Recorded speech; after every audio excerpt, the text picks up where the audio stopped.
topic. I'm really eager to hear what you think about it. I've been to 6 or 7 Occupy Wall Street sites. I've been to them in Europe, I've been to them in America, and I spent quite a bit of time at Zuccotti Park in New York all afternoon one day in October.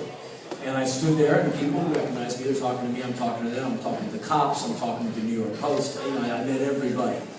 And people said, so what do you think?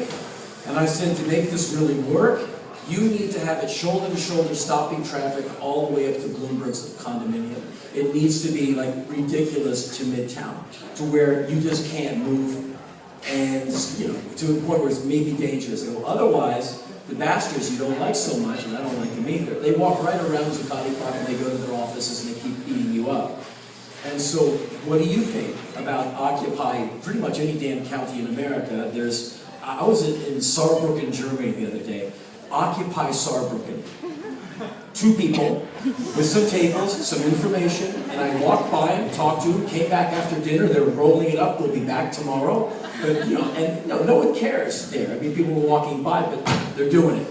And so, what does that say to you? You who've been on the alternative communication scene since, well, at least aware of it, since the 60s to now. What do you think of the Occupy movement worldwide? What is it addressing? Where do you think it can go? And what did you think when you first heard of it? Oh, I loved it right away, of course. I mean, you have young people, and they are mostly young, willing to put their bodies in the line like instantly. And when you get older, I wouldn't say I'm so willing as I once was to do that, frankly, from a physical standpoint. But what I want, here's my idea that I wanted to do, and maybe if I were younger I would have done it. I wanted to intensively get a bunch of younger people to go on the internet, try and get every single damn sign that humans made themselves, because some of those signs are just brilliant, and put them all in a condensed Occupy handbook. None of this bullshit about, oh, they're not united in what they want. They don't know what they want. It's a bunch of bullshit. I mean, it's obviously, and some genius coined the phrase 99%, 1%, because that is so right on. Well, there is a manifesto. It's very, very well written. I agree with every damn word of it. And it's very, very articulate. It's been up for quite a while, where they really do lay it down. And well, it's online. But I've been in arguments with people about, well, they don't have a point of view. Like, are you kidding? You're in denial, or you don't like to read, or you just don't want to know. So let's talk about that some more. Would that be inspiring enough for you to approach that as like a research project? And if you did, besides all the cool signs, what would your angle be? Like, what would you want to do to put it in a book form for people to look at later? What would your approach be? Well, for one thing, no one wants to haul huge research books around anymore. They want real small things that they can put in their shirt pocket.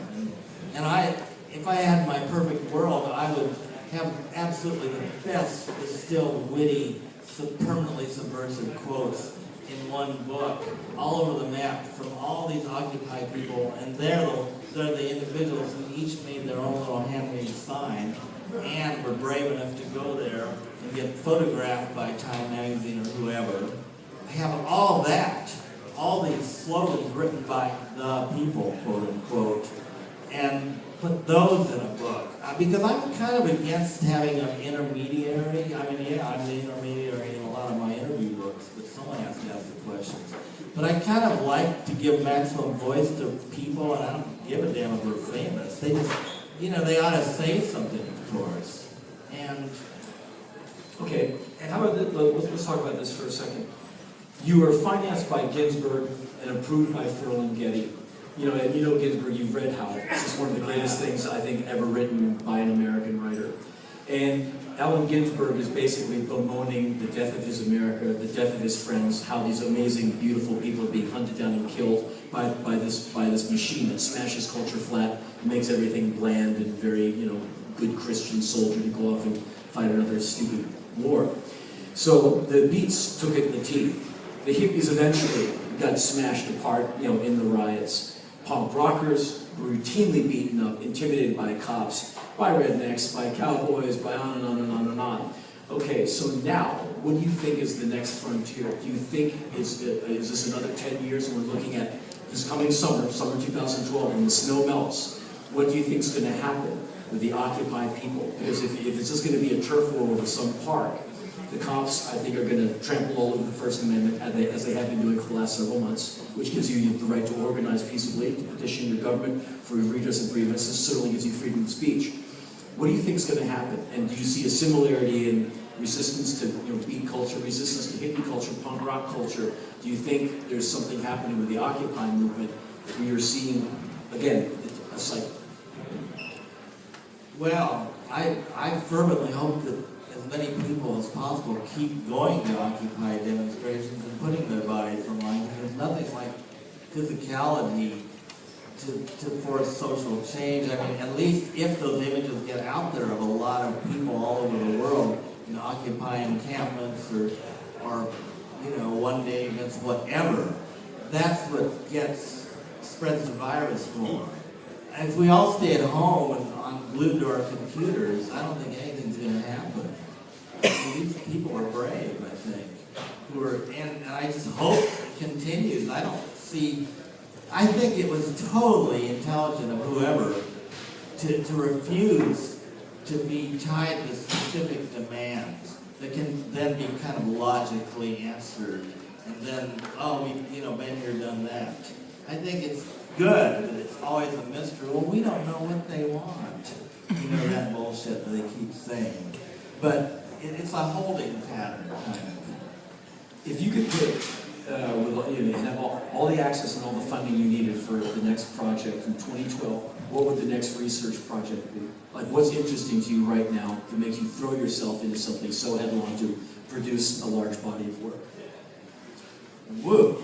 I really would wish I had a crew of young people to do the little Occupy handbook and to make sure those slogans, which they're all over everywhere on the internet, but someone needs to put them in one fucking place, because then they'll gain power. Because the slogans are so good, or the signs are so good, that you can't just get it in one take. You have to keep thinking about them. That's the way aphorisms work. That's the way the best graffiti works. Not just one exposure, and one quick, pass on the internet. You have subversive thoughts to work have got to be concentrated, repeatedly viewed and thought about and dialogued about, or if that's a word, or discussed. And it's not that simple. I would, during the Bush era, I do a lot of traveling. I'll show you these photos one day. I collect Bush graffiti from all over the world. That's a book. From Indonesia. That's a book. From the Middle East. I mean, the guy, a lot of people had an opinion about him. And I have Iranian graffiti. I have Indonesian graffiti. He made a lot of headlines. And I would also interview taxi drivers all over the world about what they thought about George W. Bush. I'd interview men at the El Hamidiya souk in Damascus, Syria. So I said, what do you think of me? I like you. I go, what do you think of my president? Oh, bad politics.